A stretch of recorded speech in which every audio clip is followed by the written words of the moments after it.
الناس كلها مقتنعة إنك علشان تبدأ شغل أونلاين لازم يكون عندك رأس مال. رأس مال تبدأ بيه إعلان، منتجات، كاميرا، معدات. بس الحقيقة ده أكبر كذبة في العالم الرقمي. خدها قاعدة مني. مش الفلوس اللي بتخليك تبدأ، الفعل هو اللي بيجيب الفلوس.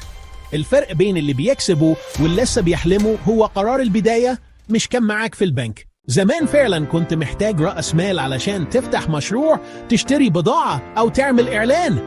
لكن دلوقتي الدنيا اتغيرت. احنا في عصر الديجيتال، عصر الذكاء الاصطناعي.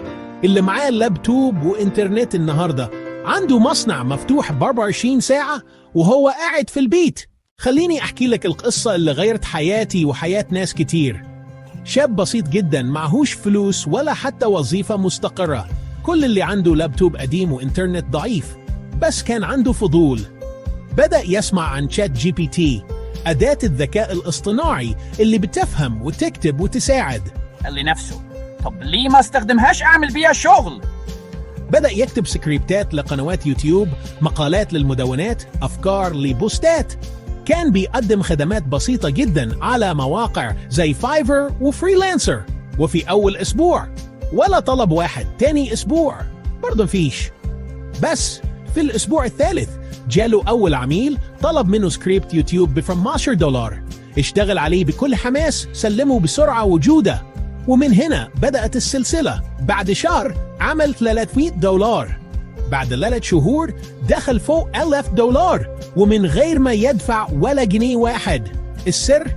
استغل اللي في ايده بدل ما يفضل يشتكي من اللي ناقصه. الفكرة مش انك تكون عبقري ولا خبير ولا معاك شهادة.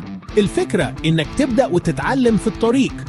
كل الناس اللي شايفهم ناجحين دلوقتي بدأوا بخطوة صغيرة جدا، بس الناس دايما بتقول مش هقدر أبدأ دلوقتي، ما عنديش رأس مال، ما عنديش أفكار، وكل ده أعذار. انت مش محتاج فلوس علشان تبدأ، انت محتاج نية والتزام وفضول. أما الأدوات فهي ببلاش. خليني أقولك إزاي تبدأ خطوة بخطوة من النهاردة. اختار مجال بسيط زي كتابة محتوى، تصميم، تسويق، تفريغ صوتي، سكريبتات، ترجمة، فيديوهات قصيرة. ادخل شات جي بي تي واسأله يساعدك تتعلم وتشتغل. مثلا اكتب لي سكريبت لقناة يوتيوب عن التنمية الذاتية، أو صمم لي خطة تسويق لمنتج جديد. هيجهز لك كل حاجة. ابدأ تعرض خدمتك على مواقع زي فايفر، أبورك، فريلانسر، أو حتى على جروبات فيسبوك وتليجرام. سوق لنفسك ببساطة. صور فيديوهات قصيرة على تيك توك أو ريلز بتوضح إنك بتستخدم AI. قول للناس إنك تقدر تساعدهم. هتتفاجئ قد إيه في ناس بتدور على اللي بيعمل كده. في ناس بدأت بنفس الطريقة. واحدة بتستخدم شات جي بي تي تكتب محتوى لمواقع أجنبية، بتكسب أكتر من $800 في الشهر. شاب تاني بيعمل فيديوهات قصيرة باستخدام أدوات AI، بيكسب من اليوتيوب والإعلانات. حتى ناس بتبيع كتب إلكترونية من تأليف شات جي بي تي على أمازون. يعني مفيش عذر، كل المجالات مفتوحة. ما تستناش لما تكون الظروف مثالية. أبدأ باللي عندك، في المكان اللي أنت فيه، وبالإمكانيات اللي بين إيديك. النجاح مش بيبدأ بالمال، النجاح بيبدأ قرار إنك تجرب وتتعلم وتكمل.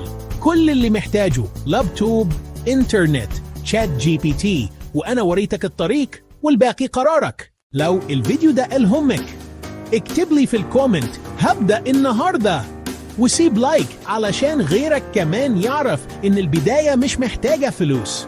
واشترك في القناة علشان الجاي هيكون أقوى وأعمق في عالم الذكاء الاصطناعي والربح الأونلاين.